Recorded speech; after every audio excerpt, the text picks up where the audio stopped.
I guess you could kind of say it's like a redneck Moongate. I don't know. Tell me what y'all think. We made a very just last minute split second decision to put this in.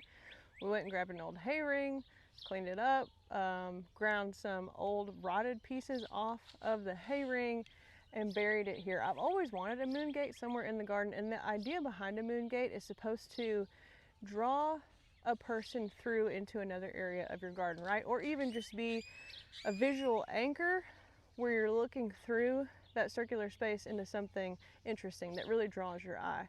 And we figured this place is as good as any to put the Moongate.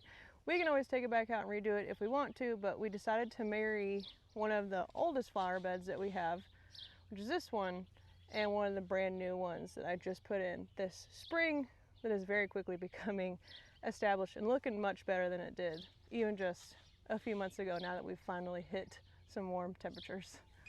This is the flower bed that I was just mentioning is the oldest here. When we moved here, I started on this one first. This spineless prickly pear was here, that yucca right there was here, and these red yucca were here. But the flower bed stopped about right there, and it was just like a little circle shape that came back around that side of the prickly pear. So we obviously made it much bigger. It's more of like a big bean shape at this time. So here you can see another view of it. There's that phenomenal lavender from the last video. Tons of salvia and sage in here. We're going to return to work in this flower bed later on in the video, but I just wanted y'all to get an idea of the two parts that we have married together. So it kind of curves around, and up until the other day, this was lawn. This circular flower bed is the newest flower bed to the property. And the way that I did this circle to get this perfect circle shape, I put a piece of rebar right where I wanted the center of this circular flower bed to be. And then I tied a piece of string to the rebar and the other end of the string to my pinky finger, or no, my thumb. I tied the other end of the string to my thumb. I'm trying to think because I'm right-handed, so I was spraying with my right hand. So I walked out away from the rebar as far as I wanted the circle to be, right? As big across as I want it to be. And then I held the marking paint down and I just walked in a big circle, right? I made the string taut and then I just started spraying and I walked in a big circle following the tension of the string. That was how we got this circular flower bed. So I want to address or make a few remarks about this flower bed first before we talk about this Moongate, because it has seen some struggles this year. And for those of y'all that are about to get into gardening and have your first flower bed for the season, like a brand new one that you've never gardened in before, you're just getting going, putting plants, investing money, I don't want y'all to be discouraged, because a few things are going to happen the very first year that you start a brand new flower bed. And this circular flower bed, being so new, has really struggled with some pest issues. I put several plants in the ground that disappeared almost within days due to like rabbits, slugs, snails, what have you. Something was coming along and just wiping them out. I've had some really struggle with chlorosis. I've had a few just straight up not come out of winter very well, not come out of spring very well. And that's because this flower bed is establishing its own little ecosystem. When we talk about this flower bed that's been in place for several years, there are lizards that live in here, there are snails that live in there, there are frogs, toads, turtles, I've even seen several snakes in there. It has balanced itself out to where I have zero pest issues over there anymore that I need to intervene on. The milkweed had aphids, now it doesn't. Ladybugs came and handled it. There are tons of snails in there, but they don't really bother anything. I don't have things that need my consistent attention in this flower bed even more. Even weeds, because I mulch so heavily. Whereas this space, because it's brand new, y'all can see this little clary sage that I put in there. Those were all along this outer perimeter. They got ate up by something in the spring, like as soon as I put them in the ground. These cute little zinnias that I grew from seed, there was like a dozen more where that came from. Something came along and ate them to the ground. You can even see that some of this agastache is looking pretty rough, kind of chlorotic compared to the one right next to it. That is completely to be expected. I like to invest my money in perennials. Perennials sleep, and then they creep, and then they leap, right? Sleep the first year, creep the second year, leap the third year, when they really come into their own and get established, get healthy. The healthier your plants are, the more pest and disease resistant they will be, the much less likely to be attacked by those things. So I fully expect this flower bed, this circle one, to struggle this year with things like that, and that's okay. I'm just gonna, for the most part, I'm walking away from all of it. It will figure it out as it grows in more thick, more lush. The thicker my plantings are, the more cover for frogs, toads, turtles, the more habitat for dragonflies, more places for birds to be. This will fill in and start to take care of itself. But I just figured it was interesting because the Moongate is bringing together two very different flower beds that are in kind of like, they're in different places of their health journey this year. The general plan for this area, so that flower bed used to end right there, and that flower bed used to end right there. Today we're going to plant up this and this section under this Moongate. As you can see directly through there, that is a Chinese pistache that we planted last year. Eventually, this Moongate will draw you through to some big gardens on the other side, right? That will not always be just like a pistache. Those are all Rosa Sharon over there. It will lead you through to more gardens eventually. But this year, this is gonna kind of be our situation. So I want to plant this up, and just to kind of show you guys this hay ring up close.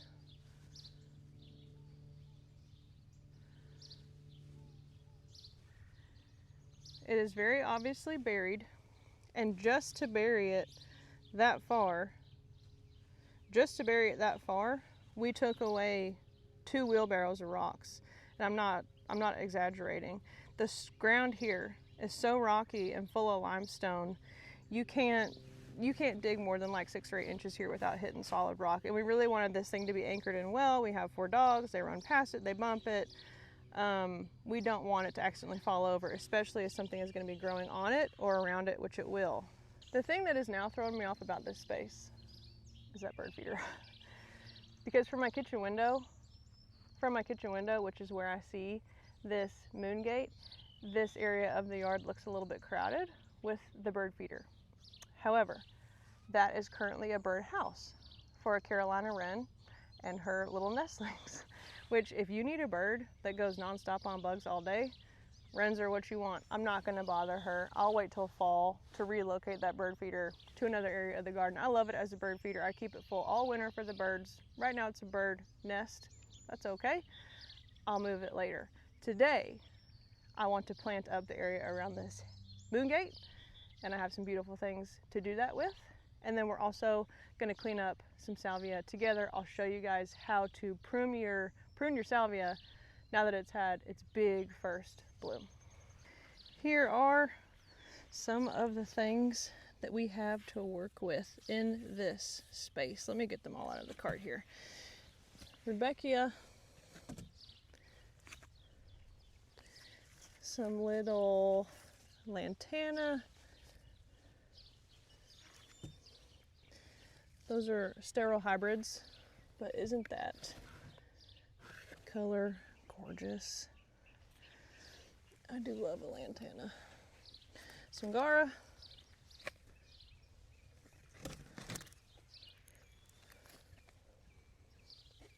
Look at this Nepeta that I found at HEB. Prelude Blue. 3 feet tall, 30 inches wide. Look, already down to -30. That ain't gonna happen here.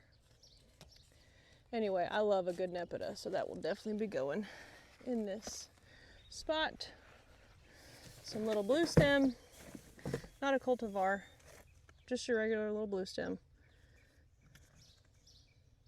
That's the specs, 3 feet tall, 12 inches wide. Picked up 3 of those. Hardly ever see these in this size. We found them at Blue Moon Gardens the other day when we were there. And this is some Tulsi, also known as holy basil. And I grew this for the first time from seed a few years ago and absolutely loved it. It's kind of bloomed out right now, but if I cut it back, it should do that again. And y'all, you can probably tell from looking at the surface that these were, let me get it into the light. Now you can see much more clearly. Do you see that kind of where the soil changes color? That's because this was a 4-incher, right? I bought it as a 4-inch plant, but it outgrew that 4-inch pot so quickly that I had to pot it up. Oh my God, do y'all see that? He's like, run! Do y'all see this little baby praying mantis? Oh, I think he went up in the plant. Oh, I don't want to hurt him. Oh, I don't see him. Dang, he's fast. Oh man, how cool. Don't y'all love a praying mantis? I love it when they're babies. They're so cute. We'll be gentle with this then. We'll put it down. Maybe we'll put him down over here by this pigeonberry and he can get off. Because I wouldn't accidentally want to smush him. There you go. Anyway, back to our plants. Back to this Tulsi. So I put them up into this 1 gallon because they kept drying out too fast. I didn't have time to plant them. So I potted them up into a 1 gallon container and they are already so rooted in. This thing is growing so fast. Let me make sure that we're clear here of any baby mantises.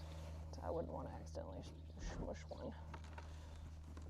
I just want to show y'all the root system on this thing. Look at that. Isn't that crazy? These things grow so fast. I'm very excited to see what they do in this space. But I'm thinking that since this flower bed over here is so established and it brings a whole lot of weight to that side, that we'll do much heavier, taller planting and more eye-catching planting over here and kind of leave this area a little bit lower. So let me place these in the way that I think I might like them, and then I'll walk y'all through what we're gonna do. Okay, here's what I think I have decided on. And I'm trying to play off of complementary colors, but also keep in mind the fact of plant maturity. This less established flower bed here to the right, this circular one, I have some salvia, some sky dance salvia that I started from seed this last winter. It gets fairly tall, fairly big. I'm trying to leave it room. So I'm putting something next to it that is not a perennial, right? That's gonna eventually have to compete with it. I wanna see how those fill out. So I put an annual, the annual Lantana. That Lantana won't return for me in the spring after this coming winter. So I put something right there next to it that's yellow, just in case I get some blooms off that salvia this year. I probably will. That salvia tends to move pretty fast from seed to flower. It's a really good perennial to start from seed, y'all. Very easy, very high germination. Highly recommend it. It's called Sky Dance. It's gorgeous. So let me walk you through what I have placed really quick, and then we will put them in the ground, probably with a lot of struggle from the rock bar. So there's those Sky Dance Salvia seedlings I was telling y'all about. I started those from seed, I don't know, maybe January. Have a little trio of the annual Lantana right there. I put my little Bluestem right there at the base. I would love it if it grows up through the edge of the hay ring. I think that would look really cool. I already have one Rudbeckia that I transplanted a few days ago. It is so unhappy with me. It'll be fine. It'll be fine. 2 more Rudbeckia. Put the Gaura in a little trio right there. That obviously blooms beautiful, cheerful pink. You can see right there. The holy basil I put in the center here because it does get fairly tall. It's gonna want to like shoot up, it might lay down. I don't know. Basil can be kind of weird. So I put it in the middle so that it wouldn't lay on this Gaura, right? That Gaura only gets like 15, 18 inches tall. And then I put my new Nepeta right there. So that will bloom blue, and it should be a beautiful perennial complement to that yellow Zexmania. Now for the fun part. I get asked a lot on TikTok when the best time to plant things is. And if it's an annual, I would say the best time for most of those is in the spring before it has gotten really hot.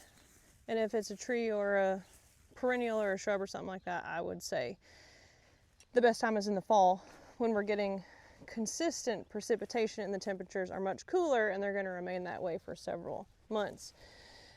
However, if you just really want to continue planting throughout the spring and summer, which I know is hard not to do, and for me, I do continue to do that when it's reasonable to continue gardening all summer because I love it. I will backfill with native soil, and I'll also fill the hole with this root and grow concentrate from Bonide, which I've shown y'all before. And after I water this guy with it, I'll show y'all the bottle. But it's relatively inexpensive, and I have just found since using it that I have a much higher success rate on the transplants and even just plants that are going into the ground for the first time. And I'm guessing whatever it is that I'm transplanting, for whatever reason, whether it be heat or they're going out into a very exposed area of my garden and I just got them from a garden center, whatever it is, you know, when most plants get planted out in Texas after like April, they're gonna be stressed. There's no avoiding that. But I have found that watering them in with this root and grow stuff, it really has made a big difference in the health of the plant going forward. I don't see them shocking as bad. I see them starting to take off and grow much more quickly. And this is the stuff that I'm talking about.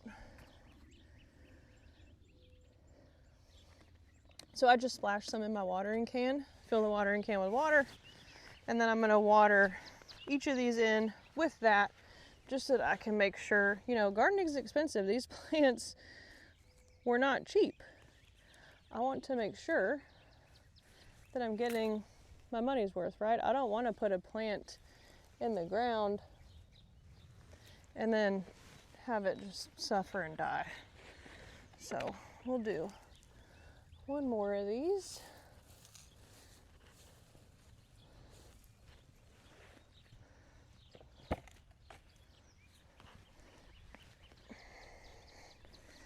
So far, I'm not running into a whole lot of rock, which is really nice. I think maybe we dug out more rock on this side of the hay ring than I thought.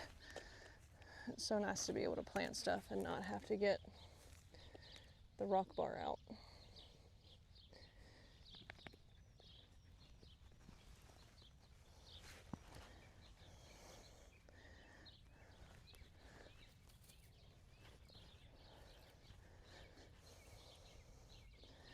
Here we go.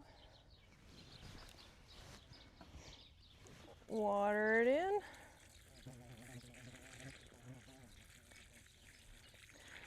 The key to using this stuff is to make sure that the roots get completely soaked with it.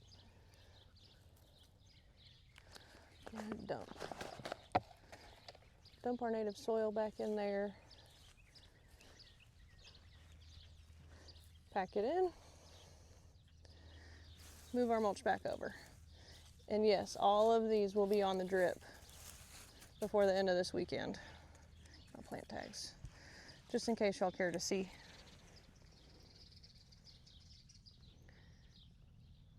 I had to take a quick break because my phone started to overheat, y'all. The humidity has arrived, the heat has arrived, so my phone will stop working and it will overheat when it gets too hot. But I just want to show y'all these little Bluestem real quick because they are my favorite grass. And if you see them, you should pick them up. They've been in their containers for quite a while, so they're pretty root bound. I'm going to pop them in their hole. But like I said earlier, they get about 3 feet tall and they will turn the most glorious color in the fall. They provide food and forage and habitat for some of our native birds. They're just such a good grass. They're perennial, they're tough, native, so they can handle it all. If you see little bluestem, you got to grab some. They're absolutely glorious. The planting is done. Y'all, I love summer. I'm absolutely dripping sweat, and I've only been working outside for like 30 minutes. I personally love that feeling. I love it hot. I love it sunny. My makeup is definitely doing a thing, and so is all the dirt on my face. You know what? It was fun. I had a good time. Let me show y'all where everything wound up. We won't stay in the sun for very long because my phone's being a wuss and it keeps overheating. I think it might be tops like 90 today. I mean, like, not hot. Definitely not as hot as it will get. We tend to reach our worst part of the summer in August. So, and in May, we have quite a ways to go. Let's take a look at these plants. I think it turned out so pretty. I cannot wait for this to fill in. I'm so pumped. I apologize for how harsh the lighting is, but you know what? We're out here in full sun, so it just kind of is what we have to work with. The 3 Lantana went right there. I think they should fill in really nicely right here. They won't gobble up that Salvia, and this Bluestem will rise above, so even if they do kind of sprawl this way, they're not going to impact these too bad. I did need the rock bar in a few spots for these, just to kind of pry some out of the way so I could tuck them down. Everything got watered in with Root and Grow. There's my Rudbeckia. That's the transplanted Rudbeckia. Here's my Prelude Nepeta. It was getting pretty leggy in its pot from the garden center. It should fill in and get bushier as the season goes on. I'm so excited for this one. I absolutely love Nepeta. It is my favorite perennial of all time. So I'm really pumped to have found this new interesting one that I haven't grown before. I will certainly keep y'all updated on if it's a keeper. Holy Basil, Gaura. I really think this will be a pretty area with those Gaura and the Basil and the Zixmania. All this pigeonberry. Oh, I laugh when I see this stuff for sale. Oh, it takes over. The second project I would like to get done, I think we'll get a start on it, but I don't think we're going to finish it. I just don't have the time today. We're busy this afternoon. But if you are like me, a lot of your salvias are ending their first big spring flush of bloom, and that includes Salvia nemorosa. And if you prune the Salvia nemorosa properly, it will bloom again sooner than if you just go in and like whack it back indiscriminately. You're going to be winding up cutting off a lot of emerging blooms. So let's look at how I prune that real quick. I will show y'all how to do an entire plant, and we will go from there and see what kind of time we have left in the day. But first, look at this. Gorgeous, gorgeous. Oh, I scared the bee. Did y'all see him in there just absolutely wallowing? This is one of the first blooms on this spineless prickly pear for the season. More to follow very soon. This is a gorgeous cactus. It's plagued by cactus mites, but that just kind of is what it is. There's more blooms that will be opening here soon. All those will be blooms. This will be a spectacular bloom for this prickly pear. I'm so happy for it. Very proud of it. By the way, on a warm day like today, the smell of this lavender as you walk by, it is so good. It's almost overwhelming because the sun is heating the foliage and the flowers, and it's just wafting up as I walk by. Don't even need to brush by it, don't need to touch it. It smells so good.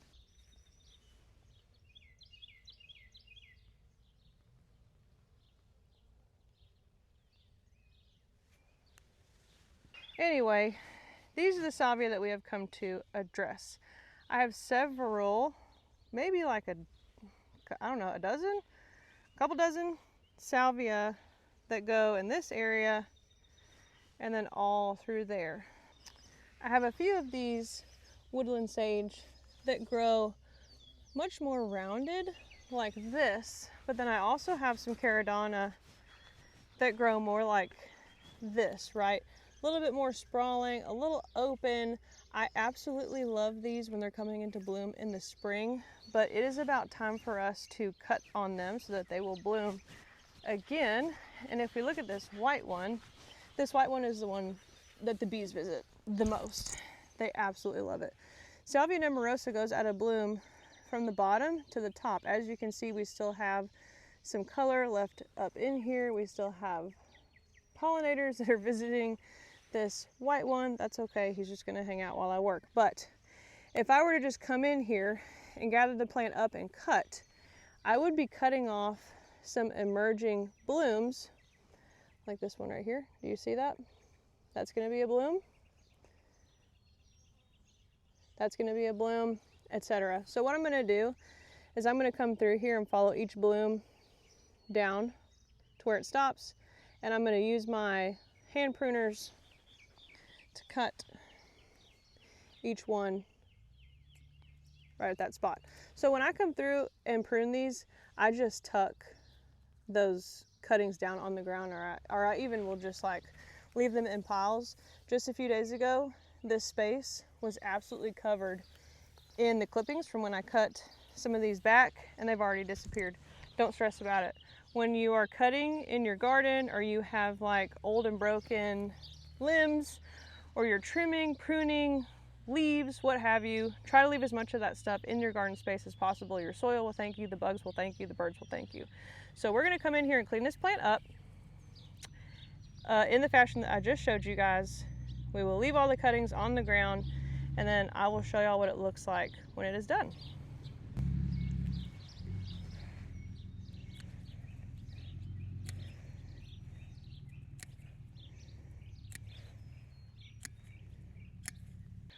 Alrighty, we are done. He's hacked back. Like I said, I'm keeping these ones that still have some life left to give. And the center of this plant will fill in again really quickly. Look, bud, bud, bud, bud, bud. Bud. It's gonna be back in full bloom here within a couple of weeks. I tucked all of my cut stuff down under here, like I said, and now this plant, instead of focusing on creating little seeds or whatever it was going to do with all this old spent growth, now it can direct some energy into flowering again and give our bees some more food. And that whole plant took 5 minutes. Definitely worth your time. If you have time to go through there and trim those back, you will thank yourself, because they will bloom again. They're not done. That is all I have time for today. For as far as care on the plants that we just planted, I will come back again this evening and water them again. I watered them in their holes really thoroughly with the root and grow, but tonight and probably tomorrow and for the next several days, just because it's going to be so hot, I will water them in by hand. I'm going to be hooking them up to the drip, but they just need a little bit of extra help to get them going. They're mulched really heavily. I think we're gonna be good on these. Have a great weekend, happy Memorial Day, and I'll see y'all next time.